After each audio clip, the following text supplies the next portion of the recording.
ওয়াল্লাহি লা ইউমিন, ওয়াল্লাহি লা ইউমিন, ওয়াল্লাহি লা ইউমিন।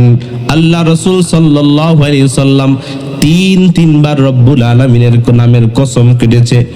আল্লাহি লা ইউমিন, আল্লাহর কসম, ওই ব্যক্তি ঈমানদার নয়, ওই ব্যক্তি ঈমানদার নয়। তিনবার কসম কাটার পর সাহাবায়ে কেরাম প্রশ্ন করলেন, মান কানা ইয়া রাসূলুল্লাহ সাল্লাল্লাহু আলাইহি ওয়াসাল্লাম, ইয়া রাসূলুল্লাহ, ইয়া হাবিবাল্লাহ, কোন ব্যক্তি ঈমানদার নয়? আল্লাহর রাসূল সাল্লাল্লাহু আলাইহি ওয়াসাল্লাম বলেন, আল্লাযী লা ইউমানু জারুহু বাওয়াইকা, যে ব্যক্তি তার প্রতিবেশীর কাছ থেকে, যে ব্যক্তির কাছ থেকে তার প্রতিবেশী তার অনিষ্ট থেকে হেফাজত নয়, ওই ব্যক্তি ঈমানদার হইতে পারে না। Sunnah of Madina, the Islamic YouTube channel. নেক আমলের কাজ করা অনেক কঠিন, কিন্তু গুনাহের কাজ করা অনেক সহজ। নেক আমলের কাজ করতে গেলে অনেক ক্ষেত্রে অনেকে বাধা দেয়, গুনাহের কাজ করতে গেলে মানুষ কোনো বাধা, ওয়াজ মাহফিল করতে গেলে অনেক বাধা আসে কিনা? কিন্তু গান বাজনার আয়োজন করতে গেলে প্রশাসন থেকে অনেক সময় সাহায্য আসে। কথা বলেন ঠিক কিনা? তাহলে এই এমন একটা পরিবেশ শেষ জামানার মধ্যে আল্লাহ পাক আপনাকে আমাকে এই কাপাসকান্দি গ্রামের এই মৌলভীবাড়ির এই ঐতিহ্যবাহী একটা মাহফিল, এই মাহফিলের আজকের এই দাওয়াত আমরা অনেকেই পেয়েছি, কিন্তু সকলকে আল্লাহ পাক আসার তৌফিক দেয়। অনেকে চায়ের দোকানে বসে আছে, অনেকে এদিক সেদিক ঘোরাফেরা করছে, কিন্তু আল্লাহ পাক আপনাকে আমাকে এই জান্নাতের বাগানে আসার বসার তৌফিক দান করেছেন। এজন্য আমরা মন থেকে দিল থেকে শুকরিয়া আদায় করি, সকলে জোরে সোরে বলি আলহামদুলিল্লাহ। সম্মানিত হাজিরিন, সময় একেবারে সংক্ষিপ্ত, দোয়া নেওয়ার জন্য আপনাদের সামনে বসা। কালামে হাকিম থেকে, পবিত্র কালামে হাকিম থেকে আপনাদের সামনে সূরাতুন নিসার 36 নম্বর আয়াতে কারিমা খান আমি তেলাওয়াত করেছি। নবীজি আলাইহিস সালাতু সালামের একটি বুখারী শরীফের একটি হাদিস শরীফ আপনাদের সামনে তেলাওয়াত করেছি। অল্প সময়ে আল্লাহ পাক আমলের নিয়তে কিছু কথা বলবার তৌফিক দান করুক, সকলে বলুন আমিন। তেলাওয়াতকৃত আয়াত, এই আয়াতের মধ্যে আল্লাহ রাব্বুল আলামিন বান্দাদেরকে অনেকগুলা দিক নির্দেশনা দিয়েছেন, অনেকগুলা আদেশ করেছেন যে আমার বান্দারা তোমরা এই কাজগুলা দুনিয়ার জমিনে করো। আয়াতে কারিমার মধ্যে আল্লাহ রাব্বুল আলামিন বলেন, ওয়া'বুদুল্লাহ ওয়া লা তুশরিকু বিহি শাইআ ওয়া বিল ওয়ালিদাইনি ইহসানা وبذي القربى واليتامى والمساكين والجار ذي القربى والجار الجنوب والصاحب بالجنب وابن السبيل وما ملكت أيمانكم إن الله لا يحب من كان مختالا فخورا। এই আয়াতে কারিমার মধ্যে রব্বুল আলামিন আপনাকে আমাকে জানায়া দেন, ওয়া'বুদুল্লাহ ওয়া লা তুশরিকু বিহি শাইআ, ও আমার বান্দারা তোমরা দুনিয়ার জমিনে আমি রব্বুল আলামিনের ইবাদত করো। ওয়া'বুদুল্লাহ ওয়া লা তুশরিকু বিহি শাইআ, ইবাদত করতে গিয়া, বন্দেগী করতে গিয়া তোমরা আমি আমার সঙ্গে, আমি রব্বুল আলামিনের সঙ্গে কাউকে তোমরা শরীক করবা না। ওয়া'বুদুল্লাহ, তোমরা আমি মালিকের ইবাদত করো। এখন যদি আমরা প্রশ্ন করি রব্বুল আলামিন আমরা কেন আপনার ইবাদত করব, প্রশ্নের উত্তরে আসবে আমরা কেনই বা আল্লাহ রব্বুল আলামিনের ইবাদত করব না। কারণ রব্বুল আলামিন আপনাকে আমাকে এই দুনিয়ার জমিনে পাঠিয়েছেন শুধুমাত্র ইবাদত বন্দেগী করার জন্য। কথা বলেন ঠিক কিনা? মা খালাকতুল জিন্না ওয়াল ইনসা ইল্লা লিয়াবুদুন। আল্লাহ রাব্বুল আলামিন বলেন এই দুনিয়ার জমিনে আমি রব্বুল আলামিন মানুষ এবং জিন জাতিকে সৃষ্টি করেছি শুধুমাত্র আমি রব্বুল আলামিনের ইবাদত করার জন্য। তাহলে কি এখন আমরা সারা দিন ভরে আল্লাহ রব্বুল আলামিনের ইবাদত কিভাবে করব? আমরা সারাদিন কি তাহলে মসজিদের মধ্যে বসে বসে তাসবির দানা হাতে নিয়ে আল্লাহ পাকের জিকির করব? আমরা কি সারাদিন ভরে আল্লাহ পাকের দরবারে সেজদা দিয়ে নামাজ আদায় করব? রব্বুল আলামিন বলেন, বান্দা, একটা ইমানদার বান্দার জীবনের দিনের শুরু থেকে একেবারে দিনের শেষ পর্যন্ত একটা ইমানদার বান্দার সব কাজগুলাই নেক আমল। বলুন না সুবহানাল্লাহ। যদি আমার বান্দার ওই সবগুলা কাজের মধ্যে নিয়ত থাকে আল্লাহ পাকের সন্তুষ্টি অর্জন করা, কথা বলেন ঠিক কিনা? কেমন ইবাদত, কেমন ইবাদত! হাদিসের মধ্যে আল্লাহ রাসূল সাল্লাল্লাহু আলাইহি ওয়াসাল্লাম বলেন, একজন মুসলমান তার আরেকজন মুসলমান ভাইয়ের সঙ্গে যদি দেখা হয়ে যাওয়ার পর যদি এই মুসলমান তার ওই মুসলমান ভাইকে দেখার পর একটা মুচকি হাসি দেয়, কি দেয়? একটা মুচকি হাসি দেয়। এই হাসিটা যদি ওই ভাইকে সন্তুষ্টি করার জন্য ভাইকে দেখার পর হাসি দেয়, এই হাসি দেওয়াটাও আল্লাহর রাসূলের একটা সুন্নত আদায় হয়ে যায়। বলুন না সুবহানাল্লাহ। আপনি আমি ব্যবসা করব, বাণিজ্য করব, চাকরি করব, আমরা যে যে সেক্টরে কাজ করি না কেন, ওই প্রত্যেকটা কাজ যদি রাসূল করিম সাল্লাল্লাহু আলাইহি সাল্লামের দেখানো পথে সুন্নত মোতাবেক যদি আমরা কাজ করি, তাহলে আমাদের দিনের যা প্রয়োজনীয় কাজ আছে এই সবগুলা কাজ আমাদের আমলনামার মধ্যে ইবাদত হিসেবে গণ্য হয়ে যাবে। বলুন না সুবহানাল্লাহ। বলা হয়, আপনি আমি যদি জরুরত সারার জন্য বাথরুমে যাই, যাওয়ার পথে আপনার আমার নবীর সুন্নত আছে না নাই? এই সুন্নত মেনে যদি আপনি আপনার আমার জরুরত সারার জন্য বাথরুমে প্রবেশ করে আবার বের হই সুন্নত মোতাবেক, তাহলে আপনার আমার এই বাথরুমে যাওয়া এবং বের হওয়া এই উভয় কাজগুলাই রব্বুল আলামিন নেকের দ্বারা ভরপুর করে দিবেন। বলুন না সুবহানাল্লাহ। এই আয়াতের মধ্যে রব্বুল আলামিন বলেন, ওয়া'বুদুল্লাহ ওয়ালা তুশরিকু বিহি শাইআ ওয়া বিল ওয়ালিদাইনি ইহসানা। ও দুনিয়ার মানুষেরা, তোমরা আমি রব্বুল আলামিনের ইবাদত করবা। ইবাদত করতে গিয়া তোমরা আমি রবের সঙ্গে কাউকে তোমরা শরীক করবা না, এক নাম্বার আদেশ।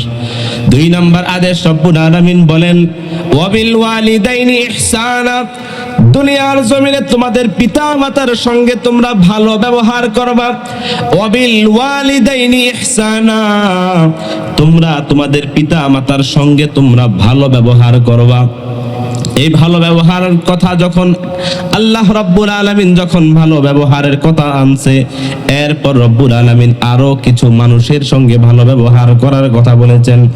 ওয়াবিল ওয়ালিদাইনি ইহসানা ওয়াবিদিল কুরবা ওয়াল ইয়াতামা ওয়াল মাসাকিন ওয়াল জারি দিল কুরবা ওয়াল জারিল জুনুবি ওয়াস সাহিবি বিল জামবি ওয়া বিনিস সাবিলি ওয়া মা মালাকাত আইমানুকুম। রব্বুল আলামিন বলেন, মা বাবার সঙ্গে তোমরা ভালো ব্যবহার করবা। মা বাবার সঙ্গে ভালো ব্যবহার করার পাশাপাশি তোমরা ওয়াবিদিল কুরবা ওয়াল ইয়াতামা, তোমরা তোমাদের নিকটবর্তী আত্মীয় সঙ্গে তোমরা ভালো ব্যবহার করবা। ওয়াল ইয়াতামা ওয়াল মাসাকিন, তোমরা এতিমদের সঙ্গে মিসকিনদের সঙ্গে তোমরা ভালো ব্যবহার করবা। তোমরা তোমাদের আত্মীয়দের সঙ্গে তোমরা ভালো ব্যবহার করবা। তোমরা তোমাদের প্রতিবেশীদের সঙ্গে ভালো ব্যবহার করবা। আজকে দেখা যায় সমাজের মধ্যে আমরা ভাই ভাই একসঙ্গে বসবাস করি, আমাদের সঙ্গে পার্শ্ববর্তী প্রতিবেশীদের সঙ্গে আমাদের মিল মোহাব্বত নাই, কথা বলেন ঠিক কিনা? অথচ হাদিসের মধ্যে আল্লাহ রাসূল সাল্লাল্লাহু আলাইহি ওয়াসাল্লাম বলেন, মান কানা ইউমিনু বিল্লাহ ওয়াল ইয়াউমিল আখির। আল্লাহ রাসূল সাল্লাল্লাহু আলাইহি ওয়াসাল্লাম বলেন, যে ব্যক্তি দুনিয়া এবং পরকালের উপর ঈমান যে ব্যক্তি আইন এনেছে, যে ব্যক্তি মান কানা ইউমিনু বিল্লাহ, যে ব্যক্তি আল্লাহর উপরে ঈমান এনেছে, ওয়াল ইয়াউমিল আখির, এবং কিয়ামতের দিবসের উপরে যে ব্যক্তি ঈমান এনেছে, সে যেন ফালইউকরাহু জারু, সে যেন প্রতিবেশীদের সঙ্গে ভালো ব্যবহার করে। বলুন না সুবহানাল্লাহ। অন্য এক হাদিসের মধ্যে আল্লাহ রাসূল সাল্লাল্লাহু আলাইহি ওয়াসাল্লাম বলেন, ওয়াল্লাহি লা ইউমিন ওয়াল্লাহি লা ইউমিন, ওয়াল্লাহি লা ইউমিন। আল্লাহ রাসূল সাল্লাল্লাহু আলাইহি ওয়াসাল্লাম তিনবার রব্বুল আলামিনের নামের কসম কেটেছে। আল্লাহি লা ইউমিন, আল্লাহর কসম, ওই ব্যক্তি ঈমানদার নয়, ওই ব্যক্তি ঈমানদার নয়। তিনবার কসম কাটার পর সাহাবায়ে কেরাম প্রশ্ন করলেন, মান কানা ইয়া রাসূলুল্লাহ সাল্লাল্লাহু আলাইহি ওয়াসাল্লাম, ইয়া রাসূলুল্লাহ, ইয়া হাবিবাল্লাহ, কোন ব্যক্তি ঈমানদার নয়? আল্লাহর রাসূল সাল্লাল্লাহু আলাইহি ওয়াসাল্লাম বলেন, আল্লাযী লা ইউমানু জারুহু বাওয়াইকা, যে ব্যক্তি তার প্রতিবেশীর কাছ থেকে, যে ব্যক্তির কাছ থেকে তার প্রতিবেশী তার অনিষ্ট থেকে হেফাজত নয়, ওই ব্যক্তি ঈমানদার হইতে পারে না। যার হাত থেকে তার প্রতিবেশী অনিষ্ট থেকে, তার দুষ্টামি থেকে, তার ষড়যন্ত্র থেকে যে ব্যক্তির কাছ থেকে তার প্রতিবেশী হেফাজত থাকতে পারে না, ওই ব্যক্তি ঈমানদার নয়। কথাটা কে বলেছেন? আল্লাহর রাসূল সাল্লাল্লাহু আলাইহি সাল্লাম হাদিস শরীফের মধ্যে তিনবার কসম কেটে আল্লাহি লা ইউমিন, আল্লাহি লা ইউমিন, আল্লাহর রাসূল বলেছেন ওই ব্যক্তি, আল্লাহর কসম, ওই ব্যক্তি ঈমানদার নয়, যার অনিষ্ট থেকে তার প্রতিবেশী নিরাপদ থাকতে পারে না। তাহলে আজকে আমরা নিজেকে ঈমানদার বলে দাবি করি, আমরা আজকে নিজেকে নবীর উম্মত বলে দাবি করি, অথচ আপনার আমার প্রতিবেশী তো দূরের কথা, আপনার আমার ভাইয়ের সঙ্গে, বাবার সঙ্গে ছেলের সম্পর্ক ভালো না। কথা বলেন ঠিক কিনা? ছেলে বাবার সঙ্গে ভালো ব্যবহার করে না। ওয়াবিল ওয়ালিদাইনি ইহসানা, পবিত্র কালামে পাকের একাধিক আয়াতের মধ্যে আল্লাহ পাক ঘোষণা করে দিয়েছেন, যে আয়াতের মধ্যে রব্বুল আলামিন বলেছেন, বান্দা তোমরা আমি রব্বুল আলামিনের ইবাদত করো, ওই একই আয়াতের মধ্যে আল্লাহ পাক কি বলেছেন? ওয়াবিল ওয়ালিদাইনি ইহসানা, তোমরা তোমাদের পিতা মাতার সঙ্গে ভালো ব্যবহার করো। বলুন না সুবহানাল্লাহ। তাহলে আজকে আমাদের সমাজের মধ্যে দেখা যায় বাবার সঙ্গে ছেলের সম্পর্ক খারাপ। কথা বলেন ঠিক কিনা? সন্তান বাবা মায়ের খোঁজ খবর নেয় না, বাবা সন্তানের খোঁজ খবর নেয় না। এরকম সমাজের মধ্যে আছে না নাই? প্রতিবেশীদের সঙ্গে আপনার আমার ভালো ব্যবহার হয় না। আমরা একজন আরেকজনকে দেখলে সালাম দেই না, আমরা একজন আরেকজনকে দেখে কি করি না? একজন ভালো ব্যবহার আমরা করি না। হাদিস শরীফের মধ্যে আল্লাহ রাসূল সাল্লাল্লাহু আলাইহি সাল্লাম বলেন, একজন প্রতিবেশীর সঙ্গে আরেকজন প্রতিবেশীর অনেকগুলো হক আছে, 6টা হক। তার মধ্যে 1 নাম্বার হচ্ছেন, আল্লাহ রাসূল সাল্লাল্লাহু আলাইহি সাল্লাম বলেন, প্রথম কোন প্রতিবেশীর সঙ্গে একজন মুসলমানের সঙ্গে আরেকজন মুসলমানের যখন সাক্ষাৎ হবে, পরস্পর তারা একজন আরেকজনকে সালাম দিবে। বলেন না সুবহানাল্লাহ। কি দিবে? সালাম দিবে, সালাম বিনিময় করবে। এটা হচ্ছেন একজন মুসলমানের আরেকজন মুসলমানের সঙ্গে, একটা মুসলমানের আরেক মুসলমানের উপর হক। এটা আপনাকে আমাকে কি করতে হবে? আদায় করতে হবে। কিন্তু আজকে আমরা সালাম বিনিময় করি না, সম্পর্ক ভালো রাখি না, আত্মীয়দের সম্পর্কে আমরা ভালো রাখি না।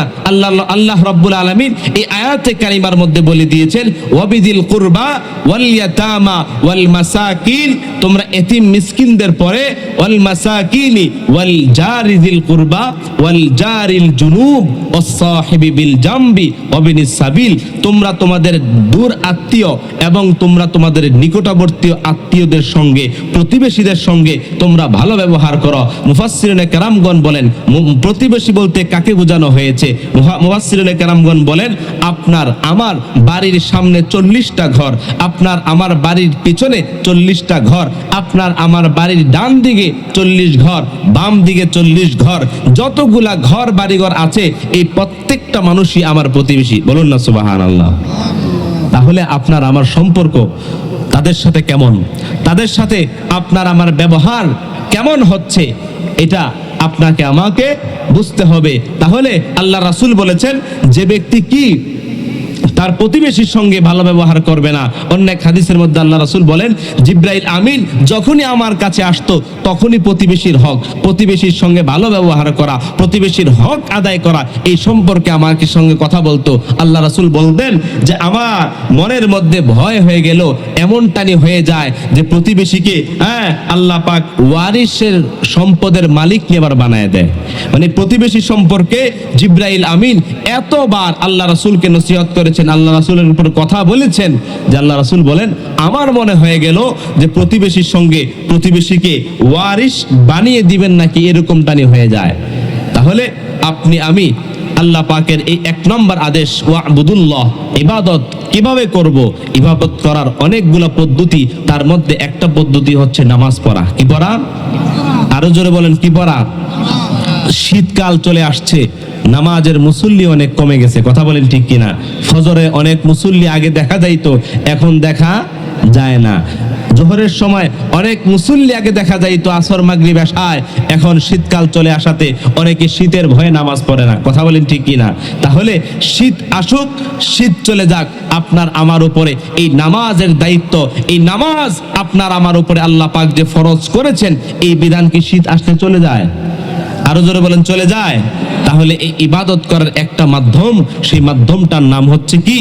নামাজ। আউয়ালু মা ইউহাসাবু বিহিল আবদু ইয়াউমাল কিয়ামাতিস সালাহ। আল্লাহ রাসূল বলেন কিয়ামতের দিন সর্বপ্রথম বান্দার নেক আমলের হিসাব যে নেবেন আল্লাহ পাক, সর্বপ্রথম নামাজের হিসাব নেবেন। বলুন না সুবহানাল্লাহ।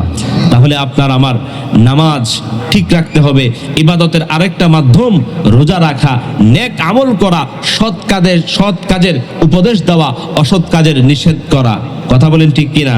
আজকে আমরা সৎ কাজের আদেশ অনেকে করি কিন্তু নিজে মানি না, আছে না নাই? আবার অনেকে আছি অসৎ কাজের বাধা দেই না। কি দেই না? বাধা দেই না। অথচ আল্লাহ রাসূল বলেছেন যখন কোনো অন্যায় কাজ হবে, অপরাধের কাজ হবে, তোমরা সশরীরে এখানে গিয়ে বাধা প্রদান করো। কি করো? বাধা প্রদান করো। যদি তোমরা সশরীরে না পারো, তোমরা তোমাদের প্রথমে বলেছেন হাতের মাধ্যমে, এরপর আল্লাহ রাসূল বলেছেন জবানের মাধ্যমে তোমরা প্রতিবাদ করো। এরপর আল্লাহ রাসূল সাল্লাল্লাহু আলাইহি সাল্লাম সর্বশেষ বলেছেন তোমরা কি করবা? তোমরা অন্ততপক্ষে যদি এই অসৎ কোনো কাজ হয়ে থাকে, তোমার হাতের শক্তি না থাকলে, মুখের শক্তি না থাকলে, অন্তর দিয়ে হলেও ওই অসৎ কাজকে তোমরা ঘৃণা প্রদর্শন করবা, কথা বলেন ঠিক কিনা? তাহলে আমাদের সমাজের মধ্যে যদি কোনো অপকর্ম, অপসংস্কৃতি, কোনো অনুষ্ঠান, কোনো আয়োজন হইতে যায়, তাহলে আমাদের যদি সামর্থ্য থাকে আমরা হাত দ্বারা বাধা প্রদান করব। রাজি আছি তো ইনশাআল্লাহ? হাতের শক্তি না থাকলে জবান দ্বারা করব, জবানের শক্তি না থাকলে আমরা অন্তর দিয়ে হলে তাদেরকে ঘৃণা করব, কথা বলেন ঠিক কিনা? আল্লাহ পাক আমাদের প্রত্যেককে আমাদের জীবনের শুরু থেকে শেষ পর্যন্ত, আমাদের প্রত্যেকটা দিনের শুরু থেকে দিনের শেষ পর্যন্ত আল্লাহ পাকের ইবাদত বন্দেগী, আল্লাহ পাককে রাজি খুশি করার জন্য করার তৌফিক দান করুক। সকলে বলুন আমিন। ওয়া আখির দাওয়ানা আনিল হামদুলিল্লাহি রাব্বিল আলামিন। আসসালামু আলাইকুম ওয়া রাহমাতুল্লাহি ওয়া বারাকাতুহু।